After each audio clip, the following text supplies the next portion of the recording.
Bismillahirrahmanirrahim. Assalamualaikum warahmatullahi wabarakatuh. Pada kesempatan kali ini, saya akan membahas tentang keteladanan dari para tokoh perempuan yang memiliki peran penting dalam sejarah.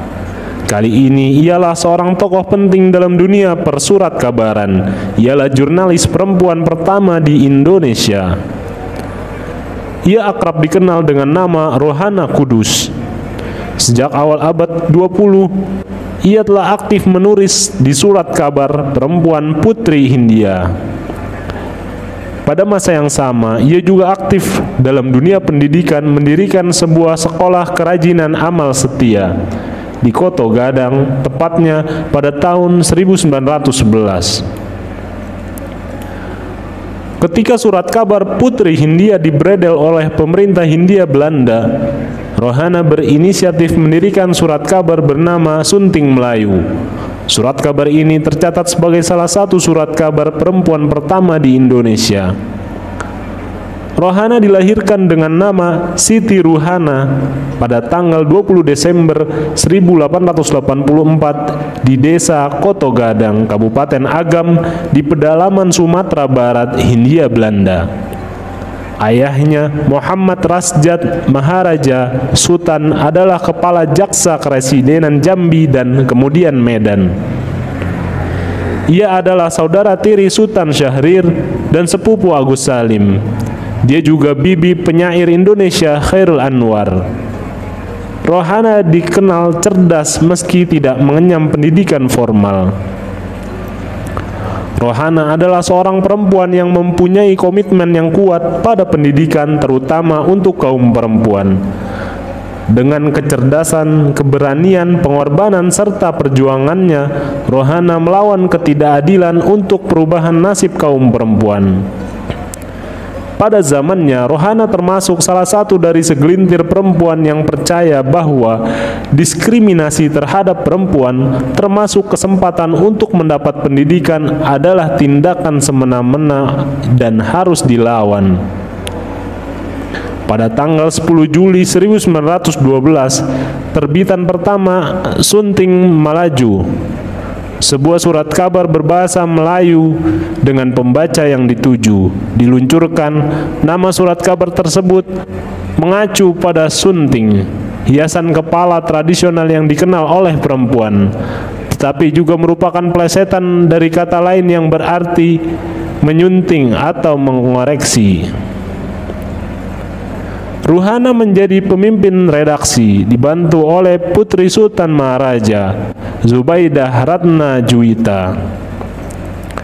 Surat kabar ini bertujuan untuk meningkatkan tingkat pendidikan perempuan Indonesia, terutama karena sedikit dari mereka yang bisa membaca bahasa Belanda dan materi pendidikan modern yang tersedia dalam bahasa Melayu relatif sedikit. Surat kabar itu membahas isu-isu sosial hari itu, termasuk tradisionalisme, poligami, perceraian, dan pendidikan anak perempuan. Penerbitan surat kabar yang berkelanjutan mengilhami penciptaan lebih banyak masyarakat pendidikan seperti yang telah diciptakan Rohana pada tahun 1911. Selain itu, surat kabar Sunting Melayu tidak hanya membicarakan nasib perempuan di tanah Melayu, tetapi juga di belahan negara lainnya di dunia.